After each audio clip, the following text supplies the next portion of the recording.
दोस्तों, ये कहानी है एक माँ का प्यार भरी ममता। एक छोटे से गांव में राजू नाम का एक लड़का रहता था। बचपन में ही राजू के पिता की मृत्यु हो गई। मृत्यु हो जाने के कारण परिवार की आर्थिक स्थिति बहुत खराब थी।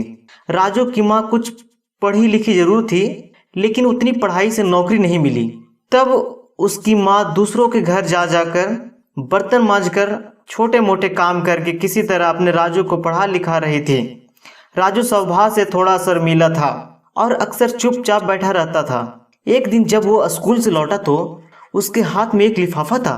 उसने माँ को लिफाफा पकड़ाते हुए कहा, माँ, मास्टर साहब ने तुम्हारे लिए यह चिट्ठी भेजी है, जरा देखो तो इसमें क्या लिखा है। माँ ने मन ही मन चिट्ठी पढ़ी और मुस्कुरा कर बोली, बेटा, इसमें लिखा है कि आपका बेटा काफी होशियार है। इस स्कूल के बाकी बच्चों की तुलना में इसका दिमाग बहुत तेज है और हमारे पास इसे पढ़ाने लायक शिक्षक नहीं है, इसलिए कल से आप इसे किसी और स्कूल में भेजें। यह बात सुनकर राजू को स्कूल ना जाने का दुख तो हुआ, पर साथ ही उसका मन आत्मविश्वास से भर गया कि वो कुछ खास है और उसकी बुद्धि तीव्र है। माँ ने उसका दाखिला एक अन्य स्कूल में करा दिया। समय बीतने लगा।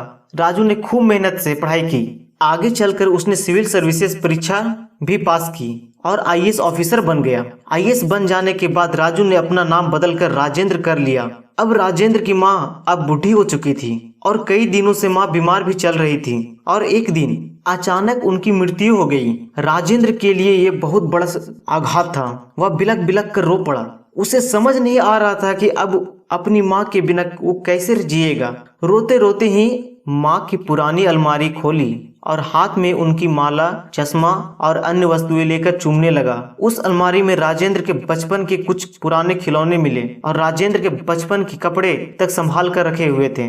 राजेंद्र एक एक करके सारी चीजें निकालने लगा और तभी उसकी नजर एक पुरानी चिट्ठी पर पड़ी। दरअसल ये वही चिट्ठी थी जो मास्टर साहब ने उसे 18 साल पहले दी थी। नर्म आंखों से राजू उसे पढ़ने लगा। आदरणीय अभिभावक, आपको बताते हुए हमें अफसोस हो रहा है कि आपका राजू पढ़ाई में बेहद कमजोर है और खेल कूद में भाग नहीं लेता है।